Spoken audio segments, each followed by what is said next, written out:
Becoming Quantum Conscious on United Public Radio Network and UFO Paranormal Radio Network, coming out of the beautiful city of New Orleans, Louisiana.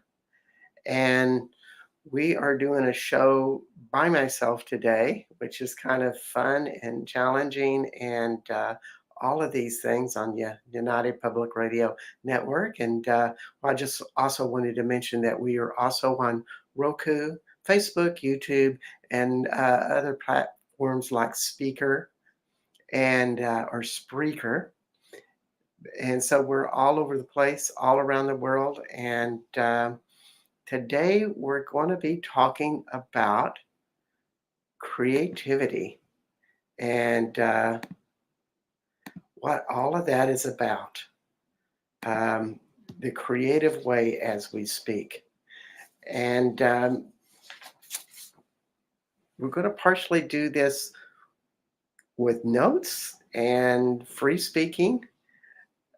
And the creative way, as this show is titled, is all about how do you stay in a high creative state all the time? And how does that work? And how do we do that in a life that can be mundane, predictable, tedious, hard, fun, overstimulating, with lots of people or no people? And how do we do that? Well, we're going to really explore that topic about how we do stay in creativity, how that is a open vessel for us to be something greater in all of our interactions, our thoughts, what we're creating, and more importantly, where we are expanding to. Hopefully this will open the door on that a little bit. And so when we think about high creativity, it really boils down to energy and energy within us. And that would be called innate power. Some would call it innate intelligence. Basically, what that means is what is inside of you. We all have this ingredient. Some people would call it Kundalini, Chi, energy, frequency, vibration, knowing. Another popular term would be called the space. I love that one. And the process is, how do we become aware of it? How do we are able to have that flowing through us much of the time in our lives? Because it does naturally flow freely with us. When we think of our body, it is kind of an infinite concept. And therefore, creativity, the flow of space, the flow of energy, happens naturally. It's just there, and our body feels better when it's happening that way. But something seems to always get us stuck to where we're not doing that. Our old friend, the ego, or limiting emotional belief systems, defensive systems, our mind, our intellect, all of those things contend with our creativity in the space within. And so we're going to just explore some of these concepts of what blocks us, and also how do we free us? How do we expand that? Well, first concept, empty and full. For most people, they run somewhere between empty and full. In fact, it's natural. It's just a natural cycle to go up and down in life, to be up and feel like you're full of life, everything's happening, and then feel like you're empty. And most people feel like when they're in that down cycle of emptiness that something's wrong. Just like they're always saying, well, full is something's right. When we're in that empty cycle, we have to contend with, this is a natural process to go ups and downs. It's biologically a sound concept that our body just does this naturally. It's more importantly, how do we not have fear about the emptiness? It's really a time that we reflect, we build, we plant seeds, we create, reflect.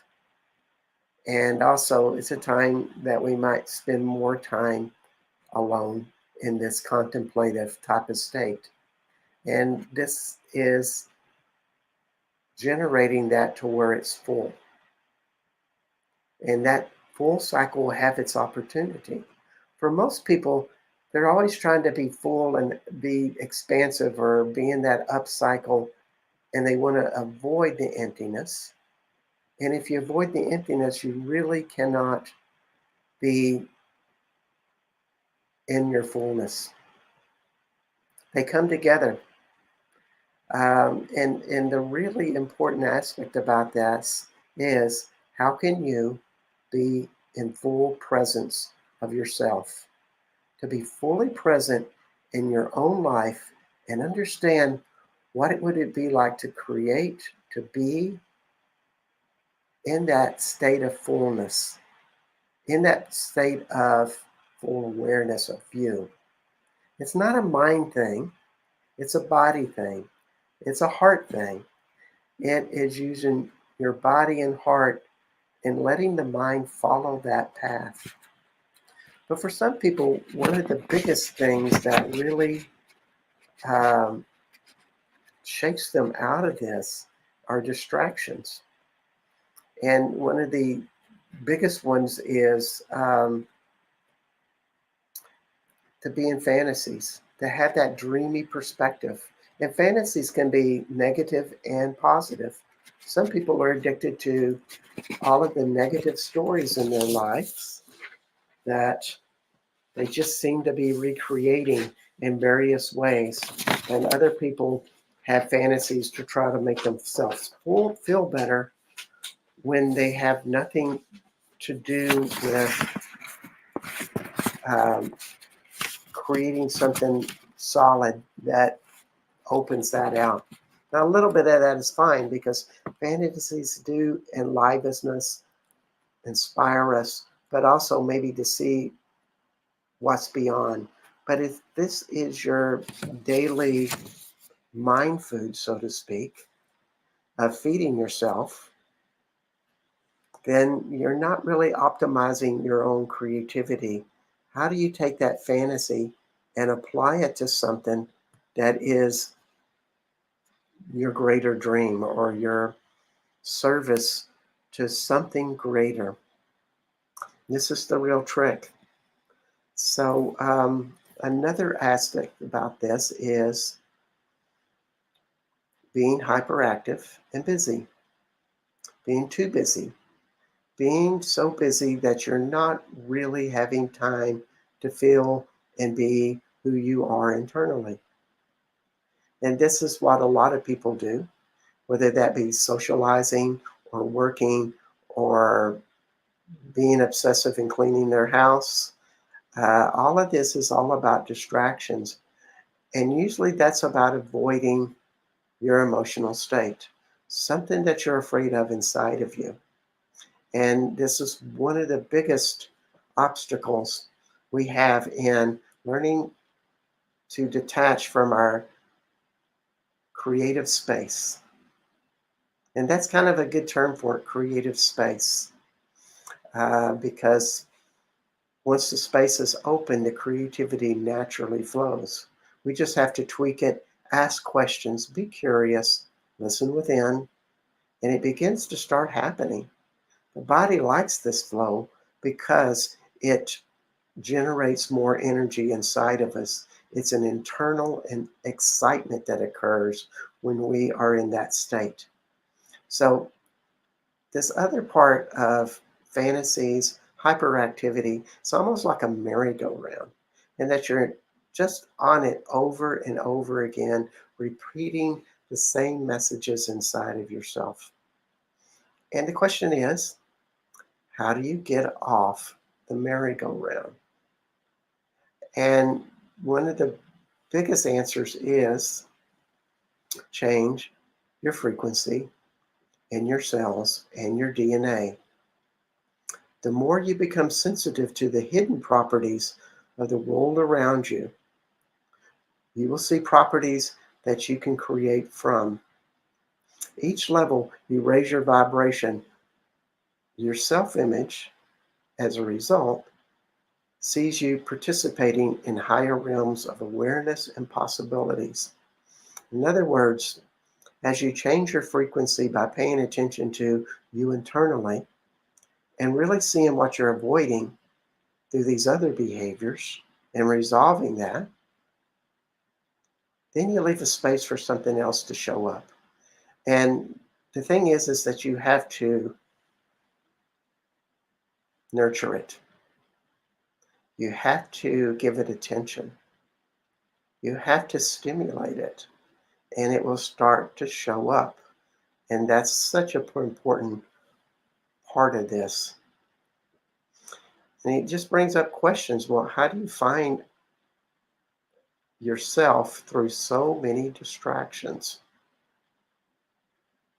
What emotion are you avoiding through enacting fantasies and distractions?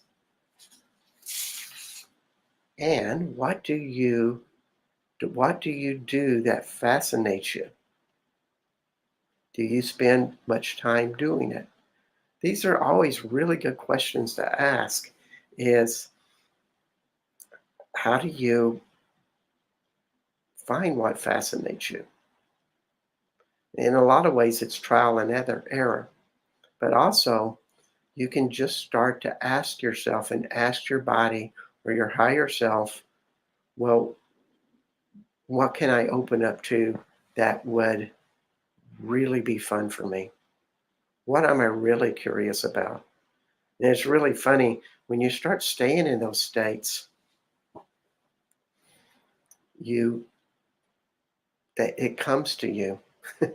It's like I'm in a state like that and I'm asking those questions and I'm in a library and I gaze across through the bookshelves, like 2 rows of bookshelves that have empty spaces so I can see through them.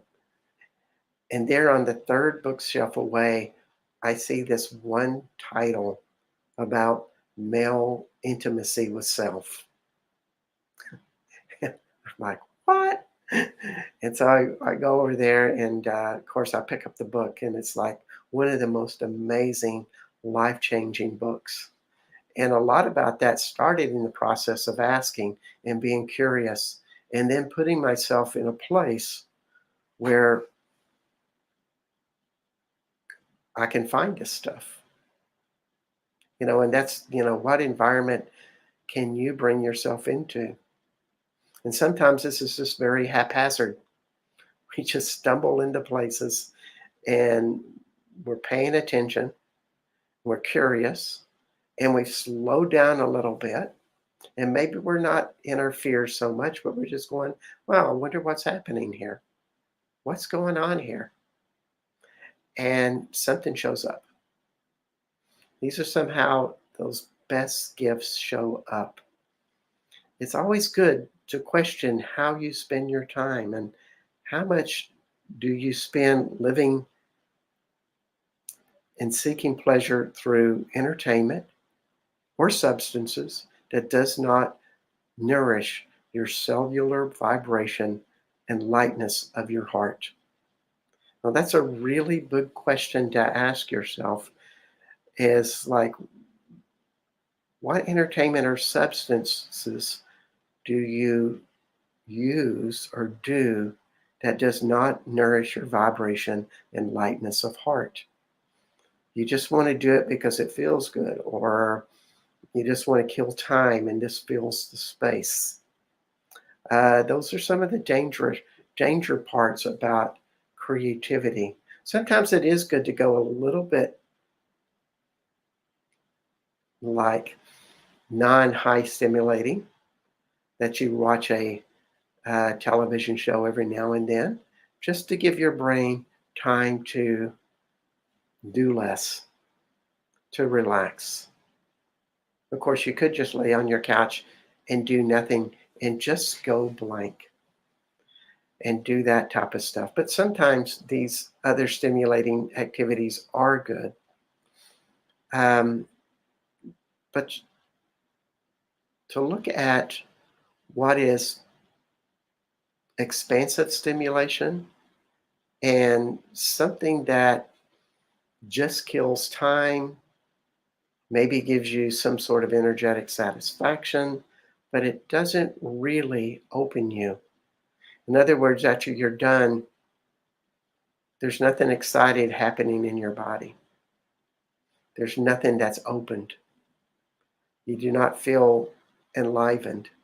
One of my big litmus tests with creativity is if I do something and when I start to do it or when I'm finished with it, I feel more energy inside of me. I'm alive. That's a good thing. That's what I'm looking for. So I just wrote down some ideas with this, kind of go along with this same train of thought. Um, do you go to movies that inspire? In other words, when you're in there, your heart opens, and it's almost like a probably everybody in the movie theater feels this same opening. I love to go to inspirational movies and movie theaters because most likely everybody's going to get the same reaction I'm going to have. They're going to be open in their hearts and they're going to be inspired. And being that everybody's having the same experience together and we're opened, we magnify it for each other. And this is a really good way to learn how to get in touch with your heart if you feel like you're not there. You don't have it. Go see a inspiring movie with a group of people. Go have an experience with a good group of people um, that is a expansive experience. And everybody's heart opens in that experiences and yours will too. You almost like piggyback with everybody else. And therefore you feel a higher vibration in your heart. That's how you can start learning how to be in this heart vibration, which is one of the door openers for higher creativity. The more you're in your heart, the more your heart is open, creativity happens. And so another question is, do you watch shows that expand your ideas and of course inspire you? Or are they eliciting something else? How does it feed you? That's always the question to ask. Do you read books that teach you something different, that helps you think differently? Do you have conversations that stimulate something inside of you?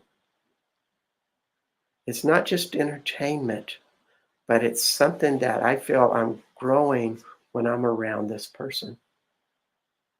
That's a great conversation. Or the conversation that you have together, of course. Do you eat foods that stretch your sensory awareness or expand your energetic being? Now, a lot of people eat for vitamins and nutrients, or they just eat because they feel like they need to be full. However, what you're really wanting to fill up with eating is your sensory of your senses. In other words, when you eat the food, does it stimulate your taste buds? And do you eat it slowly and consciously to where you absorb all the taste?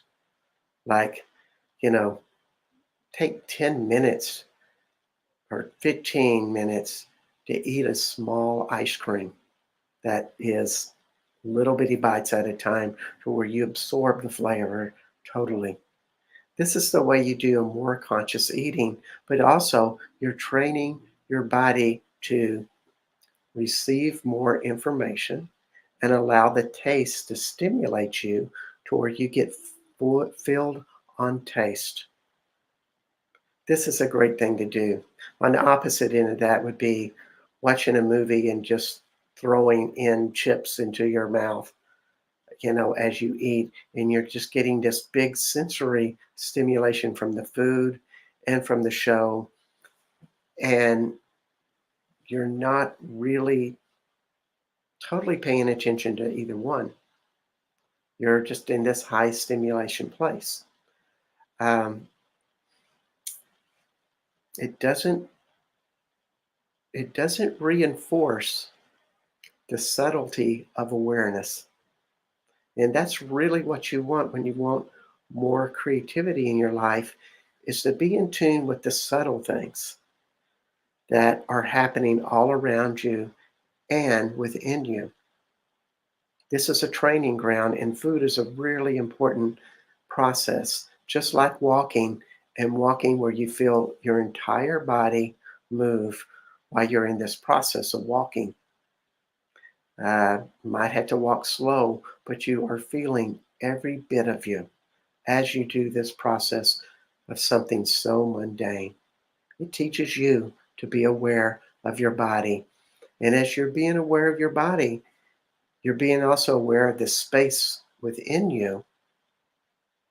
And as the more you're in that space, the more your creativity opens and blossoms. And also, are you able to find love that opens you to a new vibration? In other words, all your interactions, can you open them to loving places to where you feel something coming out of your heart and connecting with that person? You're smiling, you're open. And there's many levels of relationships you can do this. Even if you're just getting on a bus and you give this bus driver a smile, you can still open up your heart to him as you walk by with a goodwill, but also with your friends and intimate partners, that you continue this process of opening with them, paying attention to your heart as you are in their presence. That's just as simple as it is. It's location and intention in your heart. What it does when you do this is you're training yourself to be open to new experiences, which in turn opens our creativity. Just think of your mundane relationships, your intimate partners that you see every day, and we sometimes get predictable and turned off in those interactions.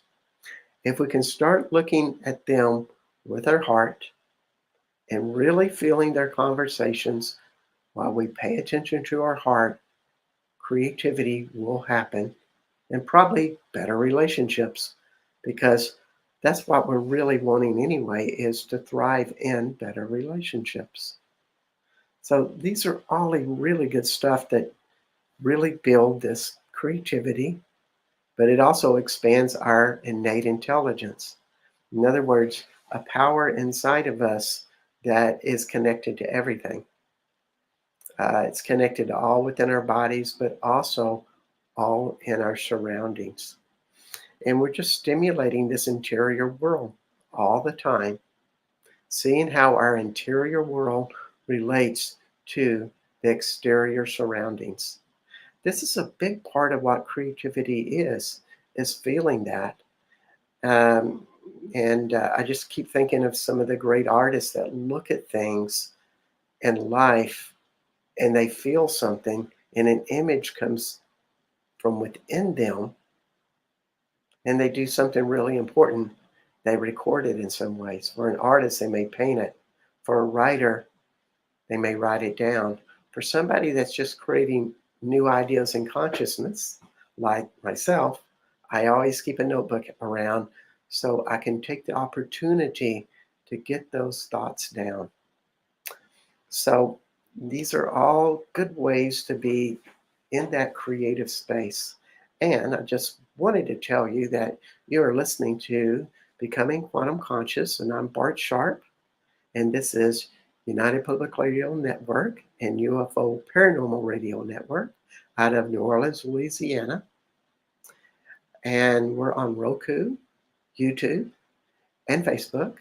And if you wish to really find out more about my work, and particularly this topic, go to my website, bartsharp.com, and check out my latest book, Magic Speaks. It is all about living in the magic of creativity, creation, generation of whatever we want to create in life and how to do it. So, with that said, let's go back to childhood. Let's go back to 2 years old in our lives. This is when we're really connected with our inner child. We're starting to develop our own identity at this point. Between birth and 2, we're kind of connected with our parents, and our identity is not very strong. Their world is our world, and we're just absorbing that in. But around 2, self starts to emerge, and the child shows up. And the child is more on the feminine side of our reality. And I really like to see, as the work I do as a shaman, I'm seeing limitations that are held in the body and in locations like our spleen and our liver and our um, colon and lower intestines, and how we hold anger or sadness or shame and all of those type of places. But one of the things that I really see is that the inner child is very much integrated with the feminine. And when we look at the inner child or the child, we see this very feminine being. It's not yet merged into masculine being. And that's okay. It will in time. Um, so it's interesting in the work I see that the inner child begins to separate from the feminine through the conflicts they cannot resolve. In other words, things like not being able to have a voice in the family, or being intimidated, or abuse, or not being free to say, this is really one of the most important ones, not being willing to, not being able to express dissatisfaction or rejection, or just say no. Most children, or not most, I just say a lot of children, um, have been trained that that expression is something that they cannot do. And therefore, their inner child starts to believe it doesn't have a voice. And that expression and that feminine expression has to find another voice. And so it kind of goes over to the masculine side, which is on the right side of the body, whereas the feminine is on the left. And the inner child energy is more on the left. And so we start developing strategies that masculate us, that disconnect us from the feminine. And there's so many ways that this happens for everybody. For example, a little girl that really wants her father's approval, but her father may be not very affectionate or is disinterested in her daughter. But the daughter keeps trying to be a better girl, maybe becomes the best student in the class because that is one thing her father approves of is good grades. And so the daughter begins to lose that curiosity and fun-loving part that the inner child brought out and the creativity of that. And they become very masculated that I have to do the best job possible. I have to make the best grades. I got to have the best job. And they become very masculine in their thinking because they just get right to it and go right to the point. And their femininity begins to change and they lose touch with their inner child. There's very little play in them that is curious, that is relaxed. It's more nervous. Another example would be uh, somebody who is intimidated by a parent and they react by being aggressive. So the masculine steps in and takes charge and has to control everything before they feel safe. And so, once again, the feminine loses touch with the softer points of it because it never had a place to be nourished, never had a place to express. It went totally into masculine. As I control, as I be masculine, if I am stronger than everybody else, I have safety. It's these type of courses that people take. It's only natural. And so, in this process of finding more creativity in our life, and people are on this search or maybe even higher spirituality, they may be saying something like, I got to get in touch with my feminine side or my inner child. I want to be in touch with divine feminine. Um, and so they do a lot of things to soften themselves, playful experiences, creative experiences, but yet it's still very intellectual because they're still rigid. They have yet to figure out, how do you tame and nurture the rigidity to where it comes into a soft place. And the answer to that is, you have to see the emotions and the pain that you're in from your childhood and really deal with those issues to where you get to open up to this place. The masculine will be running on such an energy like fear or anger or sadness or shame. And it just drives with that. Or it could be a great caretaker and it's doing it from a loving place, but the source of the love comes from a place of, I'm afraid no one will love me. And to see that duality of how the masculine is separating from the feminine through one of these emotions is paramount in finding your creative space, your innate power. And it's something it's good to pay attention to. And a lot of the times when we start to get into this place where we want to move beyond this, become something better,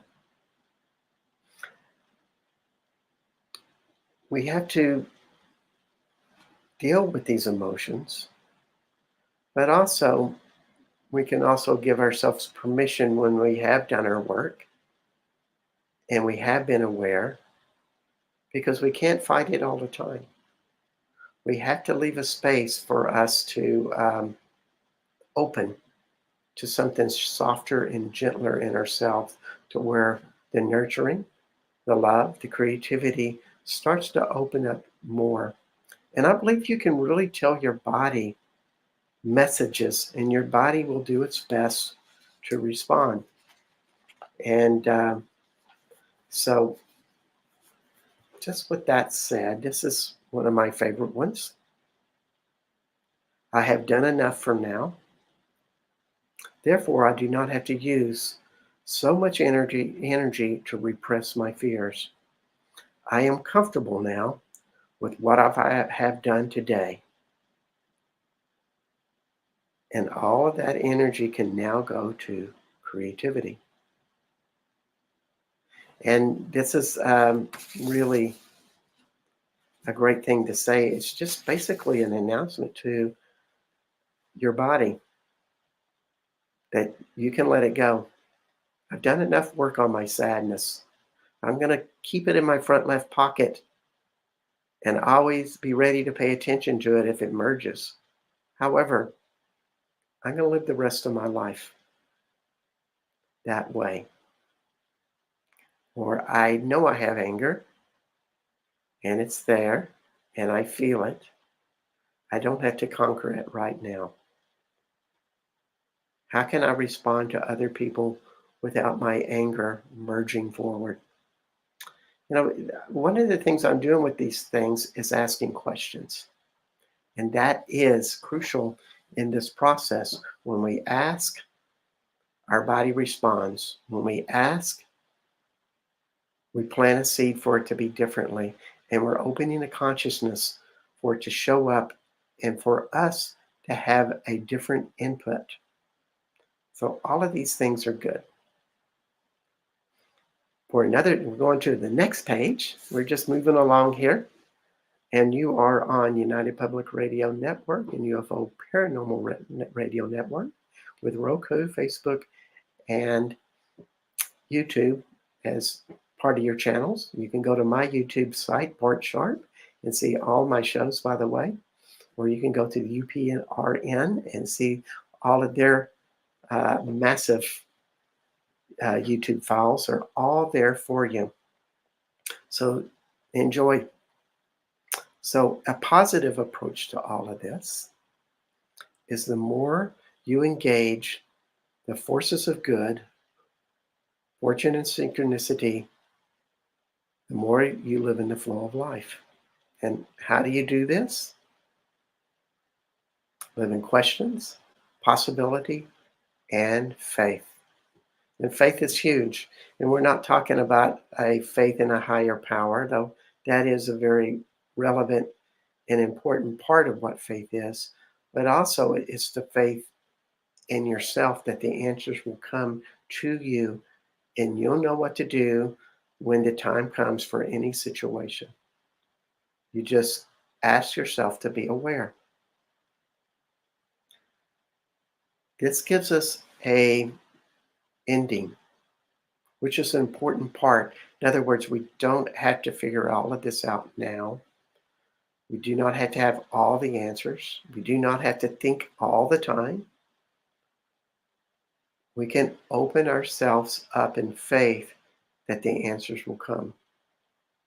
I tell myself all of this all the time and then put the problem down and move on.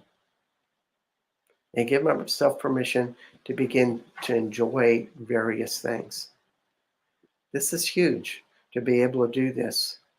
If we were raised in families where we were under extreme stress for various reasons, this may be an important tool to use, because if we had unpredictable people in our lives that created chaos, or they were abusive or demeaning or critical,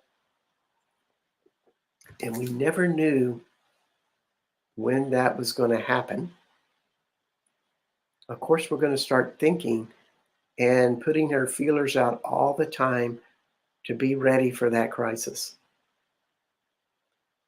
And it's really important that you turn the crisis off. And you can do it by just asking your body, I've done enough from now. I'll know what to do when the time comes. I'm quite skilled at dealing with these situations. It's just a body language.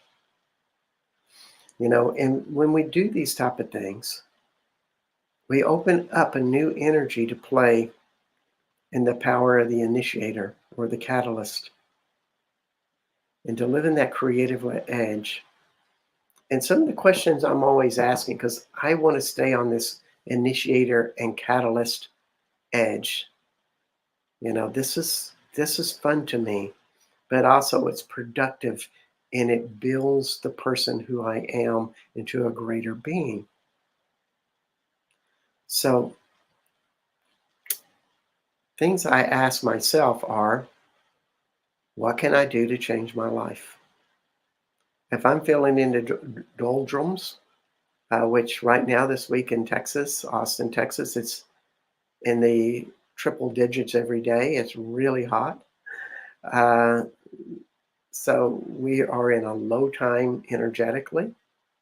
And it's the perfect time to be asking the questions, what is next for me to create something really cool? What new thing can start merging into my life? And all I have to do is fuel it with energy. So I'm meditating. I'm staying quiet. I have a notebook around. I'm reflective. All of these things are happening during this percolation period. Something will show up. It's a low time. I'd rather cooler temperatures to be around so I could go outside and do a lot of fun stuff outside. But that's not what presented to me now. It's hot. and we're staying inside and just being in this reflective place, getting ready for that next stage. And so the questions are just planting those seeds. What would it take for me to find my next cool idea? What am I not getting about this situation that if I did would totally expand me? So one of the things I do during these times is I read books that challenge my imagination in an area I want to become. The thing about books is it slows you down to your heart's pace. Your your nervous system relaxes. Your parasympathetic nervous system starts to turn on into a more relaxed space. And so if you have a stimulating book that has maybe challenging concepts that you're interested in, that's the type of text you want because you want it to stimulate your unconscious. This is how you get these great creative ideas. And of course, what you have close by when you're doing all of this reading is a notebook and a pen. And you write these new ideas down. This is how creativity happens. It's always funny when I read about musicians that have all of these great ideas. One thing that they always say is like, yeah, this little tune played in my head and my guitar was nearby and I had a tape recorder. And they just record tons and tons of ideas. And then maybe they organize them and they have them ready. They can't remember them all in their heads, but they're in that flow of creativity and they capitalize on it. This is the big thing to remember. And another concept, as we go on to the next page, all of our energy and thoughts are not our own. In other words, we have an energetic field that is outside of our body that goes out and it intersects or with other people. People have different um, ideas and concepts about how big our energetic field goes out. But for me, I've been told that people's energetic fields can go out a half a mile. But for some people, it could be 20 miles. And for some people that seem to have way too much of other people's thoughts in their bodies, and this may influence them to be OCD or manic depressive or very hyperactive. Their energy fields may be going 10, 20, 50,000 miles out, I dare say. And they're big energy conduits. Now, the thing is that if you are picking up a lot of energies from a lot of people, this can be overwhelming. Let's just say you live in downtown Austin, Texas, and your energetic field goes out a half a mile in all directions. This means that you're picking up the energies of maybe 100,000 people all the time, you know, which can be a little overwhelming. Uh, unless you know how to deal with it. One of the most important things is to just acknowledge that those thoughts aren't yours. And when these really less than interesting thoughts show up, the first thing you have to ask is this really mine? Who does this belong to? And a lot of times the thought will just go away. If you react to it and go, oh my God, that's a really weird thought I'm having. Why did I have that? You're judging it. And therefore it gets stuck in you. And it starts to become a magnet to create more thoughts like that and attract more energetic vibrations like that. It really comes down to energies and frequencies, really. It's not like the actual language of the person that you're picking up, it's their frequency. And therefore, if you have the same types of frequencies as that person, you have a tendency to pick those up. So let's just say that you grew up in a childhood where you were very afraid of being abused.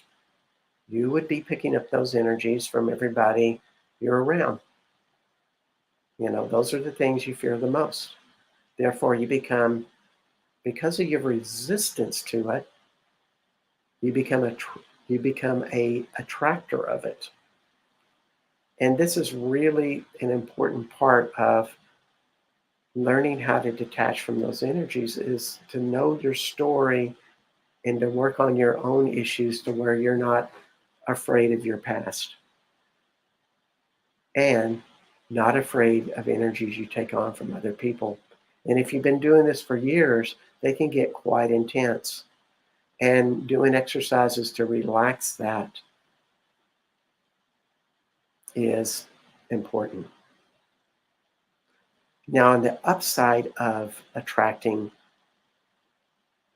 energies around you, you're also connected to a lot of expansive people. You're also attracted to the earth, morphogenetic fields, planets, universe, all of these things in the universe that can be quite expansive. So for me, I'm living in Austin, Texas right now. It's been my home for many, many years. And what is interesting about Austin is all of the great creators. There's all of these businesses happening that are very prosperous. And so, yes, I like to hook into the energy of that creative, prosperous vibe that seems to be moving around in Austin dynamically. And there's a lot of creators. There's also a lot of uh, private businesses, or what am I trying to say? Small businesses of people that are entrepreneurs, and that energy that it requires to be a dynamic entrepreneur. I like to connect with that. That's the type of vigor and mentality I like to play with. But also, I like to play with the morphogenetic fields of creativity, or developing psychic abilities, or being a good writer. I can connect with the really good writers that are around on the planet and connect with their energies and help me become a better writer. But also, I like to connect with the energies such as our sun, the deep places within the earth, and the list goes on and on of all the energies you can connect to. It's just quite phenomenal. It's almost like one vibration after another you're learning to take into your body, because your body has an energetic field and it can connect with any other energy out there. It does it haphazardly by just picking up energies of people that are in your proximity.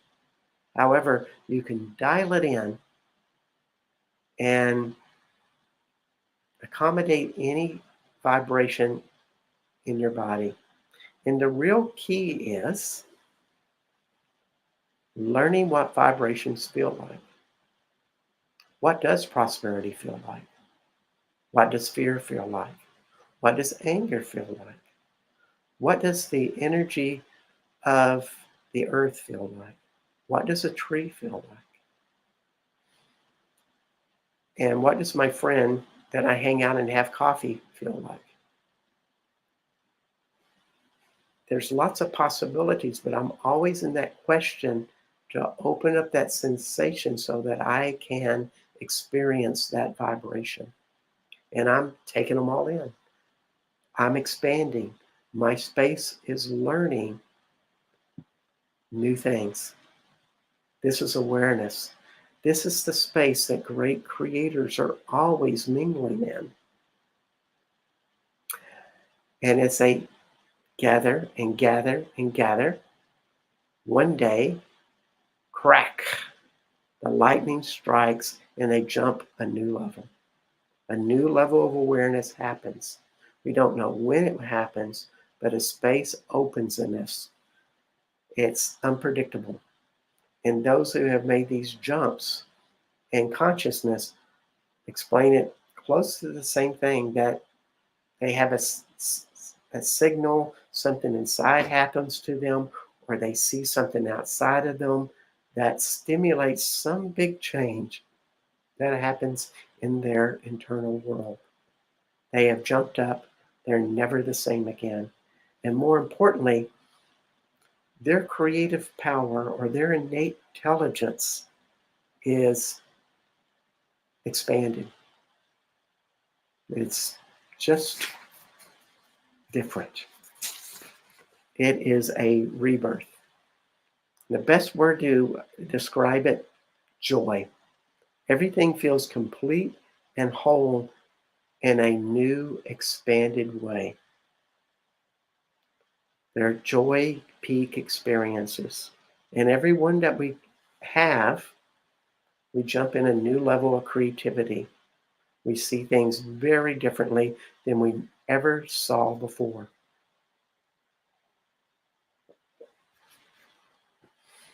Now we're to the last page. We're almost done with the show. Intelligence versus intellect. Intelligence is something that occurs without the use of the mind. Another term is innate intelligence. Although intelligence may use the mind as a means to transmit, it is connected to a bigger picture than that. Schools, learning centers, are more intellectual and less intelligent. Children that go to the schools are intelligent. The child is a great example of the intelligent being. They see things that we do not see because they are relaxed in their nervous system. They still have that light inside of them, and it just opens up. We as adults have to slow down and connect with our parasympathetic nervous system to expand to a greater space if we wish to be in this state of awareness. It is really slowing down in our spine and in our nervous system, and to relax those things to where the parasympathetic nervous system shows up, as opposed to the sympathetic nervous system, which is all about doing, thinking, going through your everydays, routines and stuff, and is part of intellect. Intellect is the brain with an impeccability of the best logical story. The best logical story wins the race, so to speak. Who has the best story? Who has the thing that logic can't tear apart? That must be the one that's right. Well, I had to tell you that that really follows a path that is not creative. And the real lie detector to finding out what is creative is knowing that it's all within you. It's the God awareness inside of you. It's your gut, it's your solar plexus, it's your heart that listens to these stories and can feel whether they're true or not. It doesn't matter their stories and how many things that they can convince you, or their energetic power with their story that bowls you over because they're so strong in their story and their personal presence. If it doesn't satisfy your gut or your heart, you know it's not true for you. And therefore, you're not following that. And, things like scientific intellectualism or religious fanaticism follow the story. They have all the right reasons you should follow them. But if you don't feel it in your heart or your gut, then you know it's not right for you. And that's as far as it has to go. It's not right for me. And that place of that opening of the heart is where our creativity thrives. It's connected with our gut, our solar plexus, our throat, our second chakra, our whole body, and it flows and the mind follows. The mind just does the things to get done what the body directs it to. That's how a really expansive consciousness works, and creativity flows with that. It just happens naturally and easily and spontaneously. And it has quotients like self-love, nurturing, nonlinearity, and magic to it. All of these things are all coming together with that innate power that the body has. So I hope this gives you some ideas on how to connect to something deeper within you, to your own creativity, creative way, whatever that is applied to in your life. It doesn't have to be painted on a canvas all the time or put on a video. It can be the most simplest expressions. Great creators have multiple ways they are expressing it. So the question I ask you is, what's next for you in your creative process? So this is Bart Sharp of Becoming Quantum Conscious at United Public Radio Network and UFO Paranormal Radio Network on Roku, YouTube, Facebook, etc. Please check me out at bartsharp.com and check out my book on creativity and magic called Magic Speaks. And I hope to see you next week, next Wednesday, and have a great day. Bye-bye.